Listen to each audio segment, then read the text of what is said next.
আমি সুতপা, আমার এই ছোট্ট চ্যানেলে সবাইকে স্বাগত। আজকে আপনাদেরকে বলেইছিলাম যে আজকে আমার সোনা আসবে।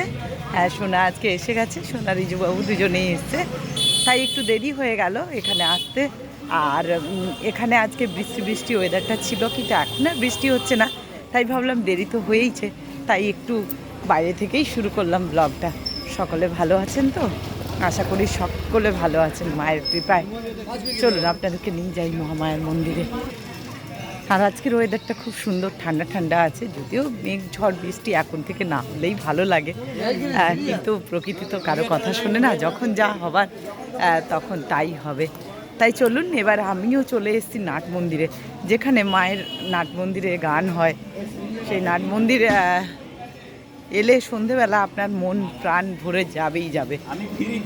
চলুন, সবাই তো আসতে পারেন না, অনেক দূরে বাড়ি, তারা অবশ্যই কিন্তু এই চ্যানেলের মাধ্যমে দেখতে পারেন প্রত্যেক দিন। তাই চলুন।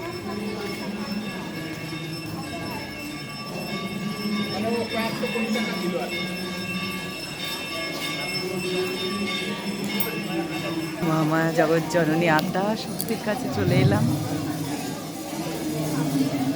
ঠাকুরের চরণে শতকোটি প্রণাম। আদ্যা শক্তি শতকোটি প্রণাম। রাধা মাধবের চরণে শতকোটি।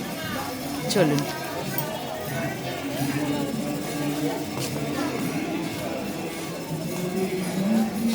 তো নারায়ণের পূর্ণিমার জিজ্ঞেস করছিলাম, কারণ কালকে তো আমাদের পূর্ণিমা।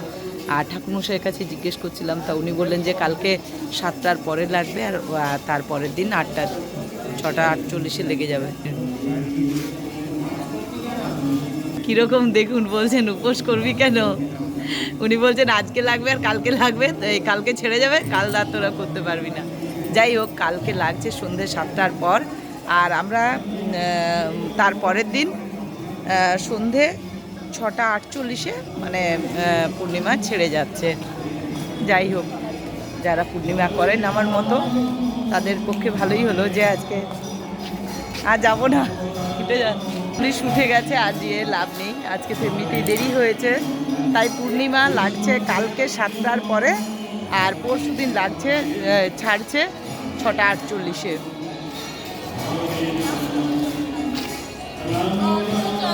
চলুন, এবার আপনাদেরকে নিয়ে যাই যেখান থেকে মাকে দর্শন করেন। তাই জগৎ জননীর এই যে এবারে খুলছে, দরজা খুলছে, সকলে দর্শন করুন। আমি তো কালকে এনেছিলাম, ওকে দিয়ে দিবি।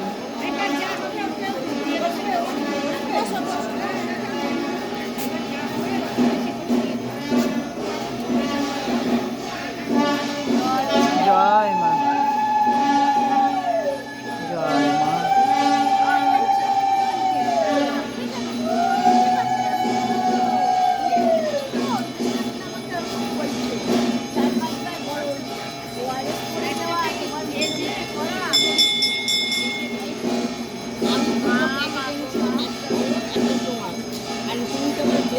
বড় প্যাকেট নিয়ে গেলে তোমার বই তাই ও আসেন কি করে আবার বই নিয়ে যাবো, আর আমি আমার আর 2-1 দিন পরে। তাই এইভাবে সকলে দর্শন করুন, মায়ের কৃপা লাভ করুন, আর সবার মাথায় মায়ের আশীর্বাদ বর্ষিত হোক। জয় মা জগৎ জননী, মা সবার মঙ্গল করেন। তাই আমার আপনার সবার মঙ্গল করবেন জগৎ জননী।